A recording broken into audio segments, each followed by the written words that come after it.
Welcome to Roslyn the Pet Psychic's podcast, the show where animal intuition meets untold stories. I'm Roslyn, your host and resident pet psychic. Each week, we dive into the unbelievable, the heartwarming, and sometimes the downright haunting tales from the animal world, told by the people who live them, whether it's a horse who knew too much and spilled the tea, a trainer who crossed the line, or a pet with a message from beyond. We're here to explore the deeper truths behind the stories that leave us wondering, what do our animals know that we don't?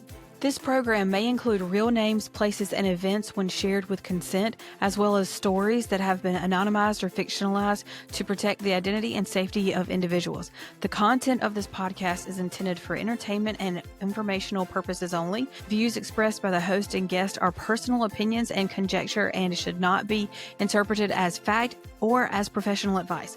With some episodes may include educational insights or expert commentary, listeners are encouraged to use their own judgment and consult appropriate professionals when needed. Got a wild horse, dog, or cat story, breeding gone wrong, buyer beware, a riding mishap with a lesson? I want to hear it. If you're in the holistic or horse world and want to share your story or even promote your biz, head to roslynthepetpsychic.com and text or email me. You might be featured on the podcast. Hey guys, welcome to Roslyn the Pet Psychic podcast. We have a great story for you today. We're going to talk about the horse that was almost stolen. Oh, how scary is that? You know, you think that you have enough troubles trying to purchase these things, but now you have a horse at a barn and you don't know if you're going to get to the barn and your horse is going to be there.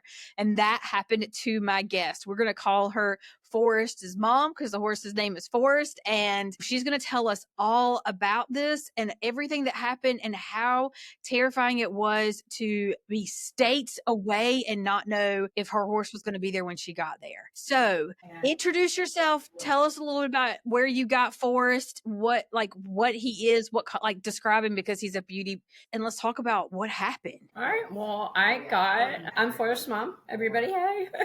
I got Forrest in Florida when I lived in Florida from a lady. He was a 2-year-old. She had started under saddle, but she had 2 severely disabled children and 3 other horses already. And she had another 2-year-old, and Forrest had already bucked her off. And so she said she wanted to take her other 2-year-old to the reiner trainer and that she didn't have time for Forrest anymore. And so we had talked about, pretty much giving him to me free. She said, if you can get him on the trailer, and I don't remember what the other thing was at the time, but you can get him on the trailer and do this. He's yours. You can have him. And then so we had a phone conversation, and then she called me back the next day and said, well, I didn't want to disappoint you. She said, but I had somebody that offered me $2,500 for him. And I said, well, money talks, whatever walks. So if, it is what it is. And so she called me Friday and she said she didn't come and pick him up. He's yours. So that's how I got Forrest. And we've had him ever since. He's 7 and my daughter is 6.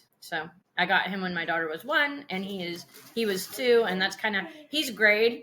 Supposedly he's a quarter horse, but that's how we keep up with how old he is. That's fun. I love that. So how did he end up at this boarding facility? What was going on? So we moved after Hurricane Michael to Alabama. It destroyed the house, blah, blah, blah. So we moved from there to Alabama to a friend's house. And he was at their place. That place didn't work out. His friend ended up being an alcoholic and it was not good. I had 2 brand new babies, one that was 1 and one that was just newborn. And it was just not good. So I needed a place to board him while we moved to Georgia. And so I looked online, Yelp, blah, blah, blah, Craigslist, trying to find boarding places. Because at this time, Facebook was, I don't know if it was just starting or, I didn't quite know how to use Marketplace at the time. So I did it that way. Well, I found a place on Yelp that had somewhat good reviews. It wasn't far from where we were at. So I went, looked at the place. It was nice. Lady was nice. And so I explained to her my situation. He needed to stay here for a couple months, while we move and get stuff situated, and then I would bring him over. Seemed really nice. Everybody seemed really nice. Pastures were nice, yada, yada, yada. So we agreed $200 a month. He'd be pasture boarded, fed, and then I gave her my farrier's number and that he would be farriered by that person. And of course, just let me know if anything happens, then, we can go from there. So that's kind of how we ended up at that place. was just kind of like a looking through Craigslist or Yelp for reviews on boarding facilities. Okay. So y'all had a very clear, like, spoken agreement of it was on paper as well. Very clear, very on paper. Like, don't touch my horse unless he is sick. You throw him food and get him out for the farrier. That is like literally it. That's all it was. Did you write the paperwork up, or did she write it It up? was her boarding agreement, and then of course I hand wrote what I wanted, what was expected while he was there. Did you get a copy of I do this? have a copy of it. It's somewhere. With moving 5-6 times, I do still have it. I had to ask because I didn't know that there was. Okay, so yeah, I didn't mention that, but yeah, no, very in writing piece of paper. Okay, so you're moving from you're moving from Alabama to Georgia. He's in Alabama while you're in this process of transitioning. You think everything's fine. When did what started happening and you're like, something ain't quite right? I would check on him probably a couple times a week. How's Forrest? How's everything going? Is he adjusting? Because Forrest is really in tune with me. I'm really in tune with him. So I worry about when I leave him. I feel like he probably feels like I just left him forever. I just know how he is. So I would check on him regularly. And she would answer me, Forrest is great. And then maybe a month into the boarding, the communication was kind of weird. Like, I'd text, she wouldn't answer me. I would text and it would be real short. Okay, this is kind of weird. And then I finally text her one day, is something wrong with Forrest? No. Okay, well, our communication hasn't been great. Is there something I can do to make it better? I said, because I'm worried about him. You're not contacting me as much as, and she said, no, we've just been busy. And I said, okay, no problem. You have a boarding facility. She's a doctor. By the way, she's a doctor. And so I was like, all right, no problem. Well, then I started getting weird texts about, are you still in Georgia? Because we're moving. Are you still in Georgia? I'm like, yeah, why? We're still here. We're getting settled, blah, blah, blah. The red flag never hit me until I got the text where it was like, because I told her he was green broke. Like, at that time he was green broke. You could put a saddle, you could do whatever, but you couldn't really, he didn't know anything. I got a text and it said, excuse my language, but he said, green broke my ass. She said, this horse is reiner trained. He stops on a dime. And I was, what? So did that text just happen out of nowhere? Did all of a sudden? Well, we were having a back and forth kind of, because I was getting irritated. She wasn't updating me on my horse. So I kind of was like, hey, what's going on? Like, I'm getting kind of upset, And I said, and your texts are really weird. I finally, the asking me where I was all the time was kind of weird. So I kind of called her out on it. And then that's what I got back. Is this a reining? No. Is that what she? No, she's just a boarding facility. From what there was a bunch of horses there. It was not like a, where if you go to a reining facility, they've got the nice walker and the big, nice indoor arena. It wasn't anything like that. Just a really nice kind of home boarding facility. They had a barn at the very top that they didn't really use supposedly. And, so, really nice. For $200 a month. That's yeah. You think it's just a boarding place? All right, and you're in Georgia and she's in Alabama? Yes. Okay. So how many hours away were y'all? From where she was and where we were in Alabama, 6 or 8. Okay, so that would still take a day to get there. And at the time with moving and only having the one car and the babies, I didn't have time to go drive 8 hours to see the horse, unfortunately, Yeah, no, that makes sense. So she's sending you she sent you that text. What happened? What happened then besides your mind being like? I wrote back and I said, ma'am, obviously you don't know very much about training. I said, the first thing you teach a horse is a stop. I said, I don't understand what you mean.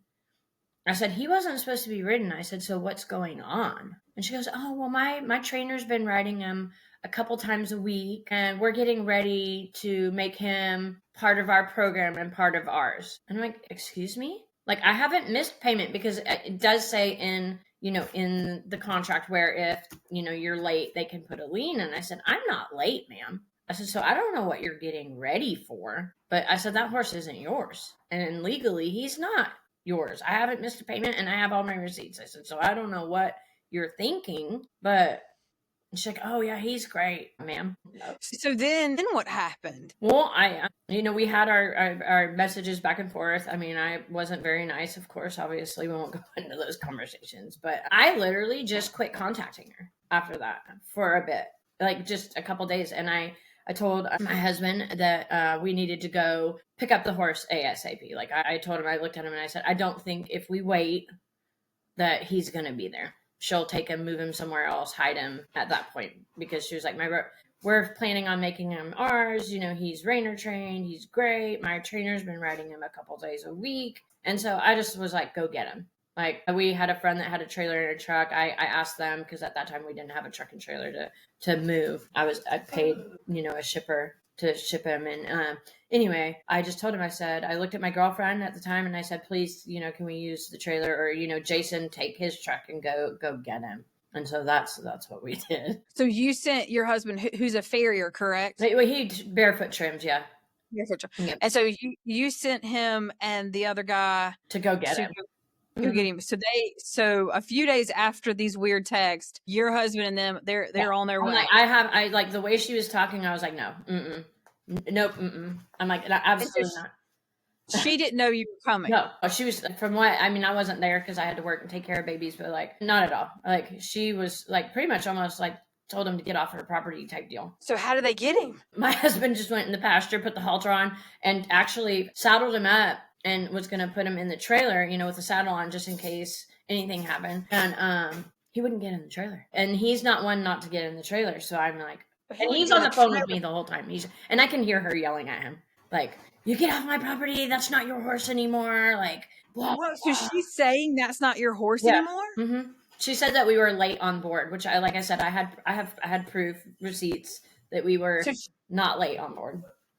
She was calculating that anyway. She was calculating that I would never come back for my horse because I was so far away. Well, 8 hours, not terribly far, but she thought she could get away and that I wasn't going to come back. She was just banking on it. She was. Well, she just know, like, I think she knew Forrest's potential. Like, he has a lot of potential to do a lot of things, but he does, like we've had our conversations about him before. He doesn't have an end game, He doesn't want that end game. He just wants to do whatever you ask him to do. Don't try to whatever him. So I think she realized he has a lot of potential to be a good horse in probably multiple things. And just and for everybody out there listening, intuitively, whenever you meet Forrest, he's a ham, and he's sweet, and there's a lot of loving energy around him. So if he was a bored horse of yours, you would fall in love with him. Everybody at my boarding facility dotes on how they absolutely love Forrest. I'm not, everybody loves their own horse, but I'm telling you, like, I'm not just saying that. Everybody loves Forrest at wherever we go. Believe it. But okay. So like I said, they got there, and she's, I can hear him on the phone. She's yelling, "This isn't your horse anymore. Get off my property." He ends up having to ride him off the property. Horse won't get in the trailer. Do you want to know why? Yeah, let's hear it. Because it's funny, because I asked him, I was like, why wouldn't you get on the trailer? He's like, you want me to get on the trailer with the saddle on? Like, are you crazy? And he's like, and I don't know if he'll do it now. I feel like he would be more, I feel like the whole energy is easier. So he would do so much more. But that energy and her yelling and all of that, he was like, I can't do this. I don't know what's going on. This just feels so weird. And you weren't there. And it's different. It was different with your husband. He's like, we've had that conversation before. He's really just he's my horse. He has processing things and trusting other people is one of his, he has to work through that. Okay, so you're trying to your husband's trying to rescue Forrest. Yep. And he has to ride him off the property. Yeah, rode him off the property. And he's like, he called, we were still on the phone. He hung up, called me back because he was like, this is too much, So hung up, and he called me. He's like, he's acting really weird. And I'm like, what do you mean weird? He's like, he's head shy. He's scared. Like, he's acting weird. And I'm like, well, I mean, we haven't been there, in 2 months. And I said, send me a picture, like, just send me a picture, or tell him mommy loves him, talk to him, take the saddle off, whatever. Just do whatever you can to calm him down. Well, he sends me a picture. This horse looks like someone shot him full of steroids. He is on the muscle. Like, he is the biggest I've ever seen him. His mane's down to his shoulder. His tail, you can tell, like, he'd been blanketed. His just probably kept in a stall and taken care of. Probably not in the right way, but like he looked like $1 million breeding horse. Like he's, you know what I mean? Yes, I do. And Yeah. so And I remember the first reading we did about him and how chemically he was drugged. He had a lot of stuff pushed in his system.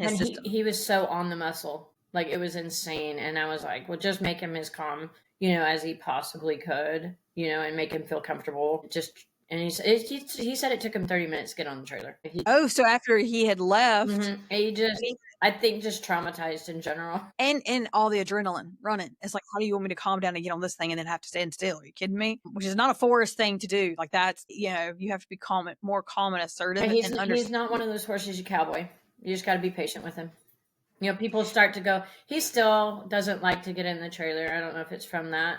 I have to really ask him. I don't have to hit him, but you got to get the stick and kind of like hit the back of the ground or tap him on his butt and be like, come on, let's get in. This is silly. We know how to do this. I will answer that in 1 second. Here's what the part is that it's like we all need to know. So he gets him on the trailer, brings him back up to Georgia where y'all are living. And let me tell you, that horse has array of freaking issues after that. So pause a second. Did she send the cops? Did they get how did it end with? I think at that point, like I took him, I let it, and I messaged her and I said, I will be giving you a bad review and I'll make sure nobody ever boards at your facility again. I said, what you've done is wrong. I said, I was not late on my rent and you tried to lean my horse on top of you, rode him while I was not there. And unfortunately, the red flags for me while you're moving and you have 2 babies, that big red flag of, are you coming back? Are you still in Georgia? Like she didn't want me to catch her working and riding my horse. Which is why she kept texting you. Yep. And I didn't, it just, that red flag of, where are you? Are you still in Georgia? It just never, until it was like, oh, duh. She's trying to steal your damn horse. Yeah, she did try to steal your horse. For sure. She did. And I'm surprised. And people do that. But they don't give you the 2 or 3 days once you realize something's going wrong. No. So you go and rescue them. Luckily, I don't think she thought, I really don't think she thought, even after the conversations and text, that I was going to come get him. I don't think she thought I was capable, because we didn't have a truck and trailer. You know what I mean? She knew, and if a shipper came, she'd just tell him to go away. A shipper is not going to just go on somebody's property and take a horse. She thought that I didn't have resources. She knew too much about your life in a way. Yeah. And that's also one of the problem. I don't tell anybody about anything now. I don't even the lady here now that I board at, I kind of just gave her a gist of what was going on so we could have a conversation about boarding another horse at a discounted rate and whatever, but I didn't tell her why or any information because I've learned my lesson.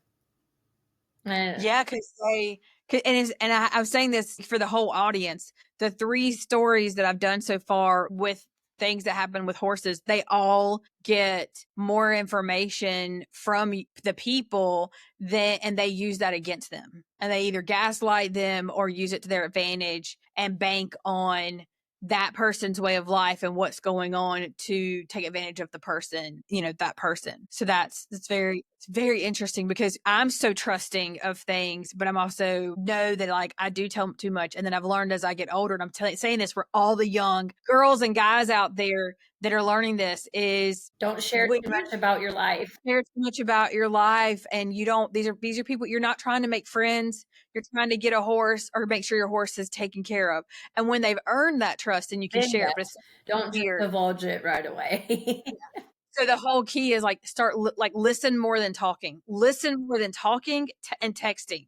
Because the texting stuff is what really, you need to text them and they need to answer your questions. It doesn't need to be a conversation about your life. They just need to be able to answer your questions because you have your list of either what you need or what you want if you're buying a horse, and you need to stick in that realm, not give them that information. And the same goes with buying, whatever this situation may be. If you do not know that person very well, do not share too much information. That is so crazy. I'm learning a lot from these podcasts. Okay, so my next thing. Okay, so how long has it been since Forrest was in Alabama for this? 5 years now.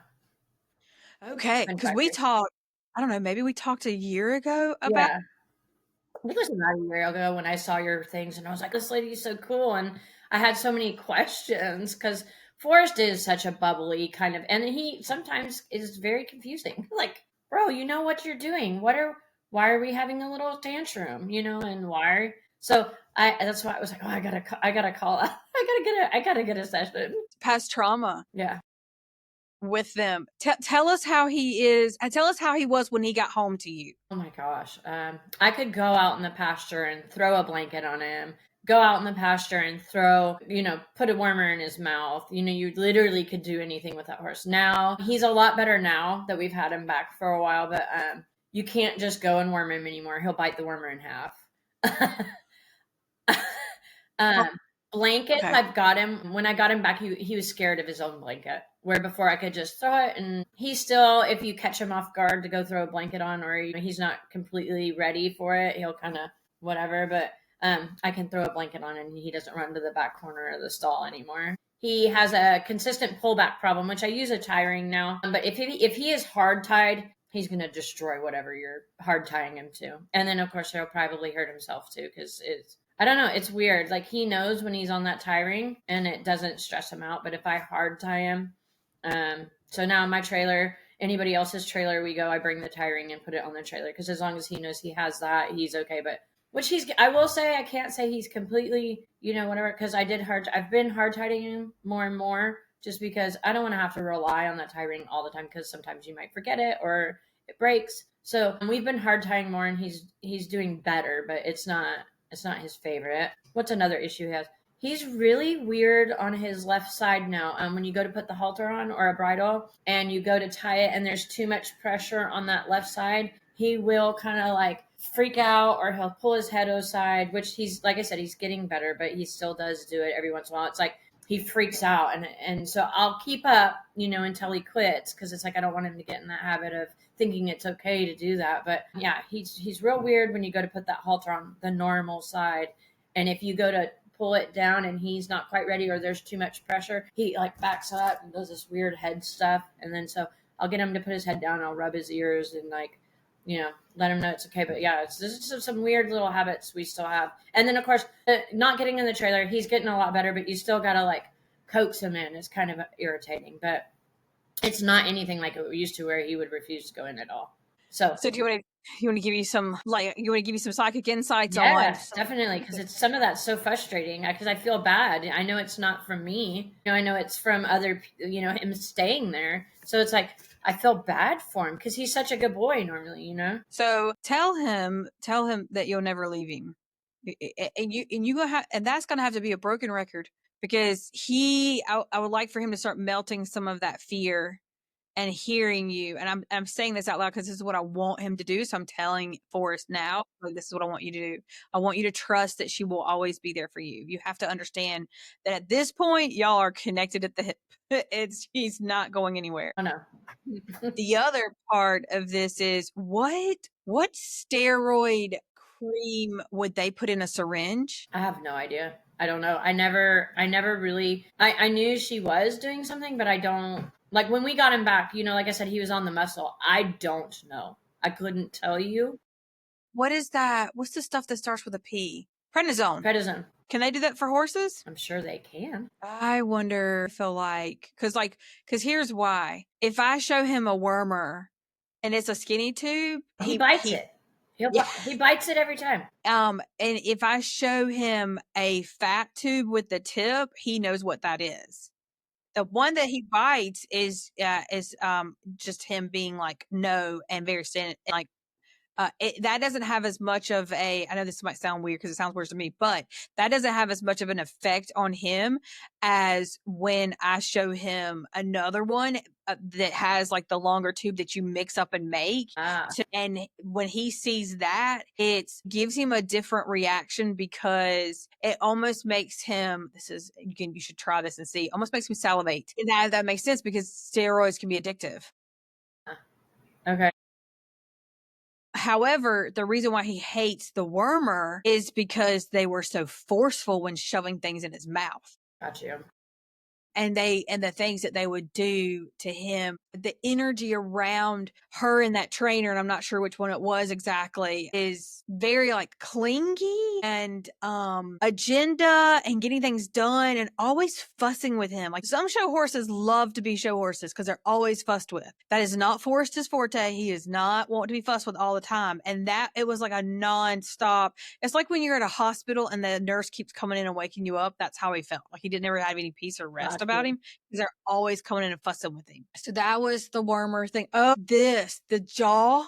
I want you to check and see if he has, and I'm not a vet, but I just want to see if his lymph nodes on the left side for some reason would be bigger than the right. There's something about the pressure around that jawbone that is more sensitive and weak. He did a long time ago pull back, and so I've been thinking about maybe trying to get him adjusted. Maybe he's got TMJ or whole, but you think it's his lymph nodes maybe?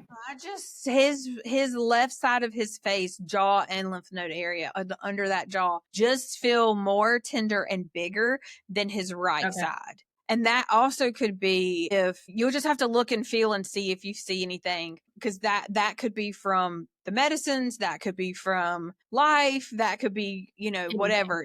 And so if you notice that he is feeling more swollen there, and then you just gauge it to, is that how he's made, or does he have flares that we don't realize, and is he sensitive sometimes when you go to mess with that side or not fix it, and then sometimes he's not as sensitive there. Does that some days he doesn't do it at all. Like it's just like you put the halter on and go and we're good for the day. But then there's days where it's like you got to put that on a halter on, and he's like, "What?" I wonder if he gets flares of like things get inflamed, and it is like having like stopped up sinuses, and that could be not having things in alignment so everything can flow better. Yeah, and I've been thinking about getting his head adjusted and then checking. I always forget. I've had horses my whole life. I forget that what's that little gland that's in their nose that they can flush through their eye or whatever that. No. I know what you're talking about, but I have no idea. Yeah, I've thought about getting that flushed out. Maybe he's stopped up or something on that side. And that's what it's funny, because that's kind of what some of this feels like. Is if I had allergies and I had one side of my nose stopped up and one side having more. I might have to ask the vet about it. See if they'll. Yeah, and just see what, and like. But I would literally go through and like ask the vet, or you can save your money, just kind of, because he doesn't feel sick. It's just a flare up every once in a while. Something happens to him. So, and then the tying up part is because they would tie him and leave him in the stall. Enough. Like, that's not, like, not only is he not a stall baby, you can't tie him and stall him and leave him like that, and to keep him clean. Like, that's the whole thing, is to keep him clean. Did his legs get swollen, and then would they stove up and swell a little bit when you got him back? Okay. No. It did hurt him. I forgot to tell you. Yeah. So she also had her farrier, I forgot about this, had her farrier do his feet. They cut him 4 degrees off in his front feet and cut his sole out of his feet. He had no sole when I got him back. It was like squishy. It was like a sponge. Took me almost 2 years to get him back right. And then, of course, I let him out in the pasture to let him just kind of be a horse for a little while. And he went out running around, and he pulled his deep digital and his collateral lateral. It took me 2 years to get him better from that, too. So, and that is all in 2 months' time of her having him. Yeah, that is nuts. That's crazy. Yeah. Crazy. Is there anything else that he does right now that you're like, I wonder what? Being Forrest? No. Just being a stubborn little turd sometimes. We just went to a big show with the kids and did lead line, and I hadn't rode him in I don't know how long, and he was so good. But at the end, it was like, okay, I'm done. So he started his little attitude thing. But he was like, I'm done for the day. I was good. It's time to go. Yeah, unless you're feeding me treats and like fussing with me and like letting me just. My mom got on to me about fussing with him, and I'm like, but he likes that. Yeah. I mean, he likes me fussing at him. Like, so it keeps him calm. Exactly. If they didn't like it, they would let us know. Yeah. If we're willing to listen. Is there anything you want me to ask him while we're on here? What can I do better to make him feel more comfortable, loved? He nips a lot. Like, I don't know if that, like, he likes to bite. Like, he's a nipper. He's real mouthy. I don't know if that's just because that's his love language or what, but man, dude, he is annoying. That's what he thinks he can get away with. Okay. And I hear what you're saying, but he wants you to fuss with him. Yep, that's what I thought. So if you mess with him, he's going to be like, I want all this attention. So yeah. But so I'm also telling him right now, like, no teeth. Yeah, because No he teeth. does that with my daughter, and it like I know he thinks like that's his best friend and like they're great together, but like he takes it a little too far, and then she gets scared of him. And I don't like I know he loves her just as much as he loves me. You know what I mean? But like he's getting where like she runs off because he's grabbing her hair or trying to bite her arm, and like I'm telling her he's not trying to hurt you, but get on to him. You got to get on to him and let him know that that's not okay. Otherwise, he's just going to keep doing it because he thinks you're playing with him. He does need some reframing around that where she's like, the funny thing with him is you can voice command him and he gets it. Yeah. You don't have to be, he doesn't want you to be scare him like he accidentally scaring and y'all. So voice is like, she needs to speak up, but she's a timid kid. So this is a great place for her to learn to speak up. Yeah.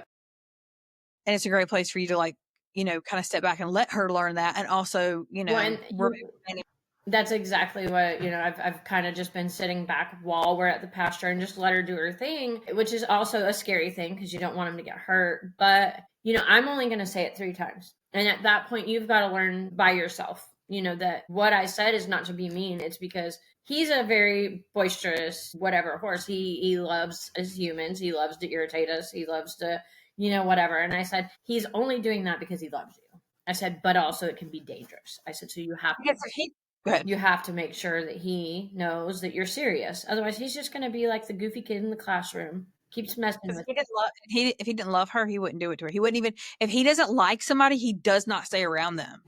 It's funny. All the girls at the barn go, I've never heard him whinny like that to anybody. And I said, for your daughter? Me or my daughter. Like we get there and it's like the happiest whinny ever. She goes, he never hardly whinnies at anybody. Yeah. And if he does, it's not like that. Yeah. And the things that I would say for him to if you could do anything better is he needs the reassurance and the self, like the vocal, like I'm here. I always have your back. I'll always take care of you. I love you. Like all of those types of things to reassure him. And then also there's a big part of him that you can tell him, let it go.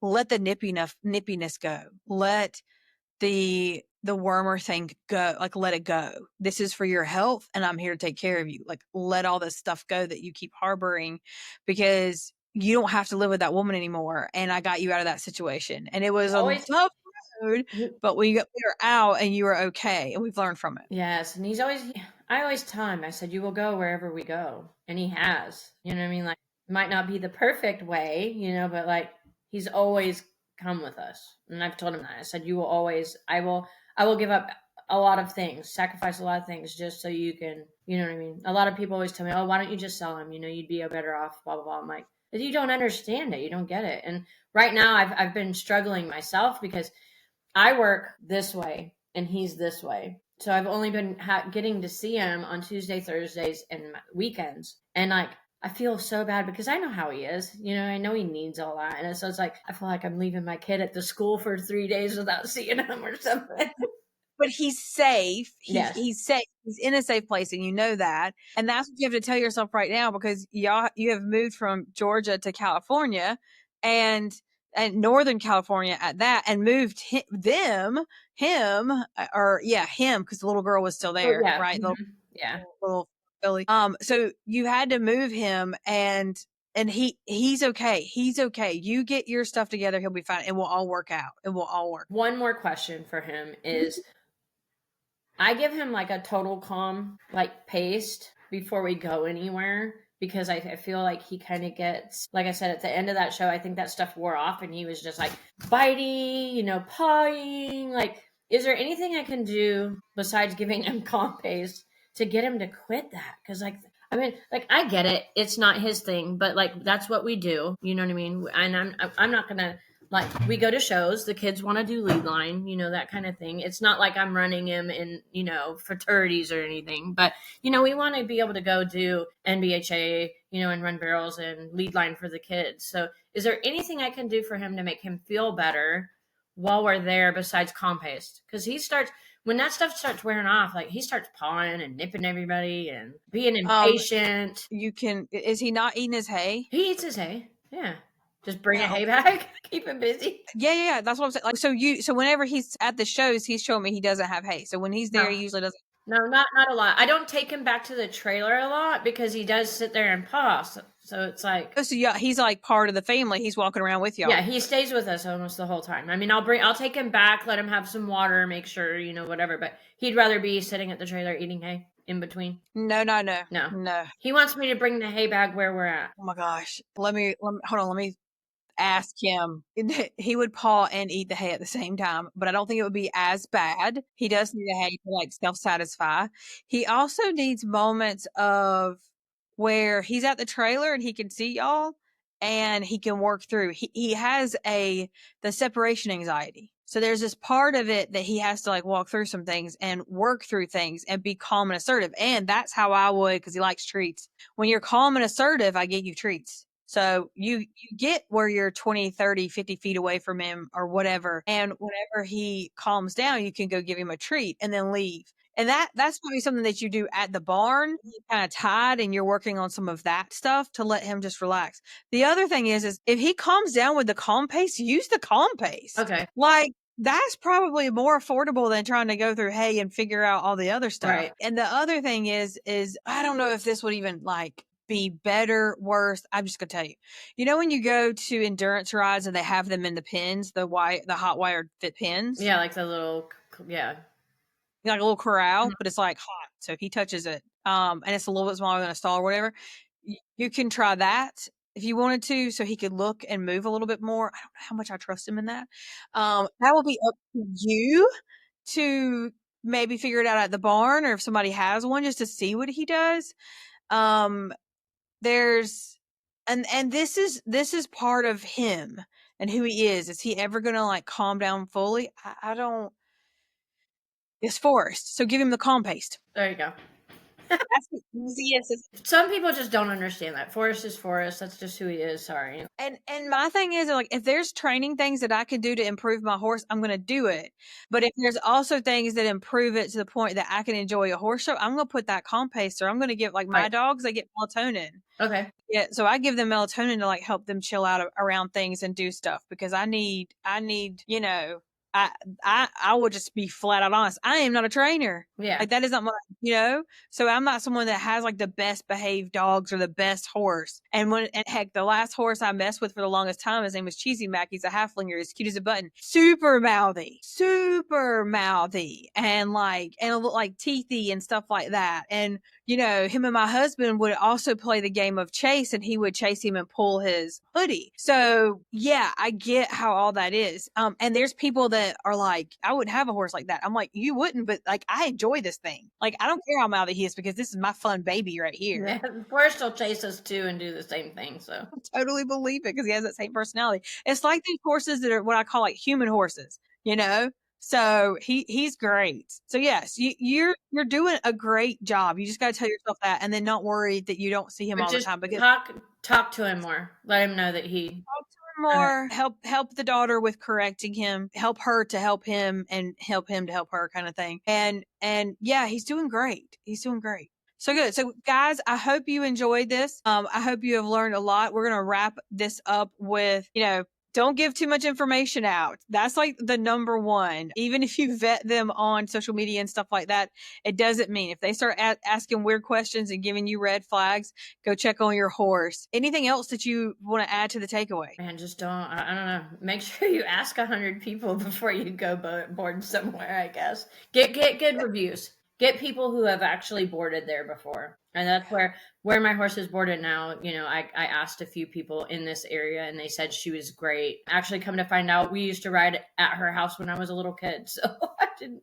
Fine. Oh, that's even better. So she's been doing it that long. Yes. Yeah. So, but yeah, just get recommendations before you just willy-nilly go take your horse off Craigslist or, some listing where they say, oh, we're boarding. Yeah. Make sure you get good recommendations for people who have actually boarded there. And guys, if you have had a crazy horse story, you have a positive ending for it, or you want a positive psychic ending, then let me know. You could find me on all the socials, roslynthepetpsychic.com or Roslyn the Pet Psychic. You can email me your story. We can see if you would be on this show and if you have something to add to help everybody else through these horse adventures and these pet adventures we go through. So thank you so much, Forrest Mom, for joining me. I love it. Thank you. You're so wonderful. You guys go share your story with her. She's wonderful. Oh, thank you so much. And guys, just enjoy and follow us on all the socials. Bye, guys. Thank you.